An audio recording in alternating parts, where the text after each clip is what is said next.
The island that shouldn't exist. Most people build sheds, decks, maybe a pergola when they want to improve their property. But me? I built an island. Not a metaphorical island. Not a cute little pond rock island. No. A real, human-made, tree-covered, walkable chunk of land floating in the middle of Blue Heron Lake. Right behind my property. It started 3 years ago when the HOA sent me my fourth violation letter in a single month. The first was for having grass that leaned at an unsightly angle. The second was for excessive wind chimes. The third claimed my mailbox was too expressive. The fourth? They said my trash can was visible for 3 minutes after pickup time. That day I realized something important. If the HOA wanted to micromanage every blade of grass on my property, then I needed something they couldn't touch. The lake behind my yard wasn't HOA property. It wasn't even included in the community map they loved to wave around. It was state-controlled, public access water, a fact. I confirmed after hours of reading legal PDFs while eating cold pizza. The idea hit me like lightning. If the HOA controls the land, then I'll build something that isn't on land. I started small. Floating platforms, anchors, barrels. A couple of late nights where I nearly fell into the freezing water. Months later, the structure was stable enough to support soil. Then shrubs. Then trees. Then, because I'm nothing if not dramatic, a gazebo. Neighbors loved it. Kids kayaked to it. People picnicked on it. Every sunset reflected against the little island like a painting. The HOA, of course, hated it. Their first letter said, "Remove unauthorized structure immediately." I responded, "Not on HOA property. Not your jurisdiction." They did not love that response. 2 days later, 3 board members marched down to my backyard like they were storming Normandy. Karen, the president, who wore sunglasses so big she looked like a fly, pointed toward my island and said, "This thing violates the aesthetic rules of the neighborhood." I handed her the state statute printout. "This isn't the neighborhood. It's the lake." She glared at me like I had personally offended the entire Karen species. "We'll see about that," she hissed. I expected noise, complaints, maybe drone pictures, or passive-aggressive newsletters. What I did not expect was the HOA's next move, trying to claim the island as part of the community property, even though it wasn't physically connected to anything they owned, or controlled, or had any legal authority over. But HOAs don't need authority to start a fight. They just need pettiness. And mine had it in abundance. The HOA declares war. If you've never seen an HOA try to seize an island they don't own, let me paint the picture. 3 board members in khaki shorts and visors, standing at the edge of my backyard with clipboards, like they were claiming uncharted territory for their suburban empire. The day after Karen threatened to see about that, the HOA issued a formal notice taped aggressively to my front door. It read, "Effective immediately, the HOA is extending jurisdiction to include the body of water adjacent to member properties. All structures on or above said water must be removed."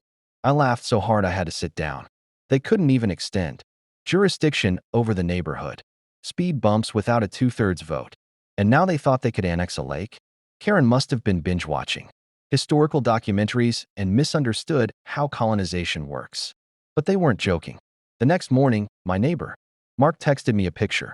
3 men in a paddle boat drifting toward my island, one holding a camera, another clutching a tape measure like he was about to calculate property lines. On water, I stepped onto my dock and yelled, "Hey, you do realize that's public water, right?" The one in the front, Steve, HOA vice president and full-time complainer, shouted back, "We're conducting an official inspection." "Of what?" I asked. "Your overinflated egos?" He tried to reply, but at that exact moment, the tape measure slipped out of his hands and sank to the bottom. Mark later told me he replayed the video 10 times. That afternoon, I received another notice. "Your structure has been found non-compliant. Failure to remove it will result in fines of $200 per day." I sent back, "Feel free to fine me for something you don't own." But this was no longer just a paper war.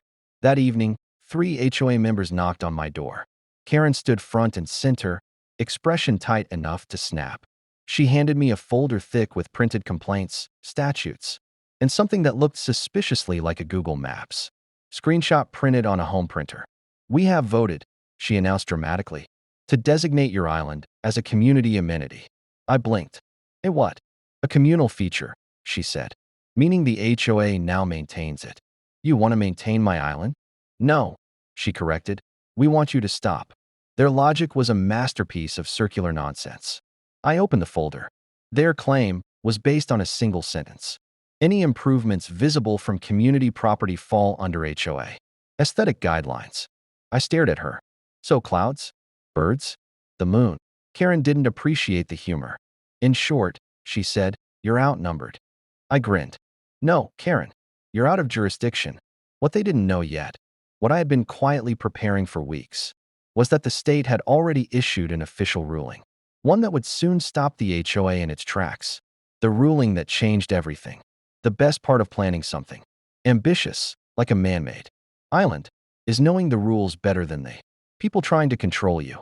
And for months, while the HOA wasted time counting grass blades on my lawn, I had been doing late-night research, bookmarking legal articles, emailing state wildlife officers, and even calling the Department of Water Resources. Why? Because even before the first floating platform touched the lake, I knew the HOA would eventually try something. They always did, but I was 2 steps ahead. And finally, the state responded. The envelope arrived the same day. Karen delivered her community amenity speech.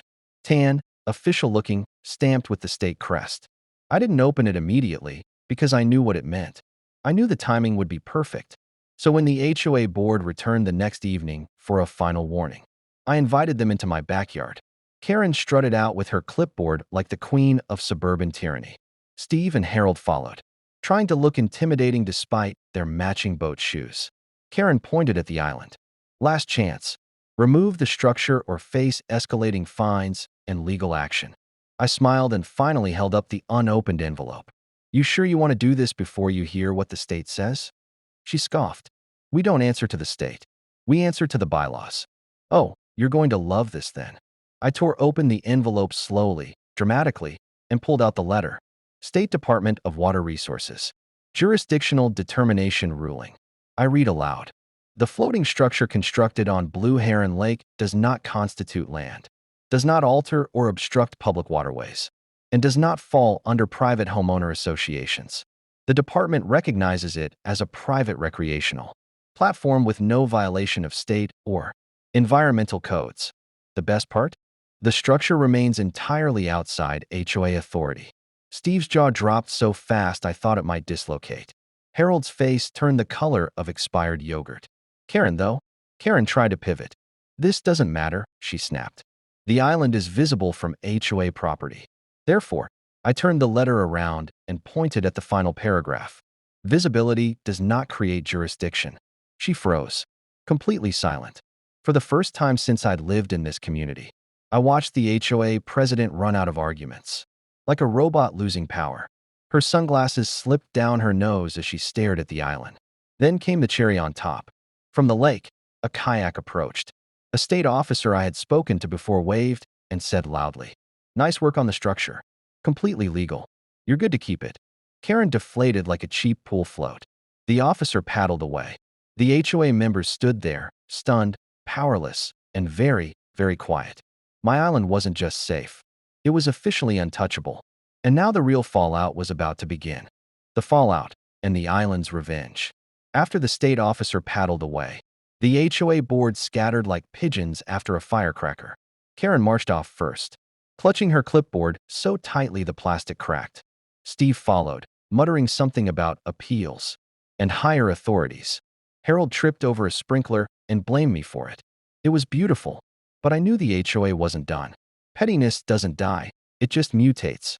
Sure enough, the next week was a parade of passive-aggressive nonsense.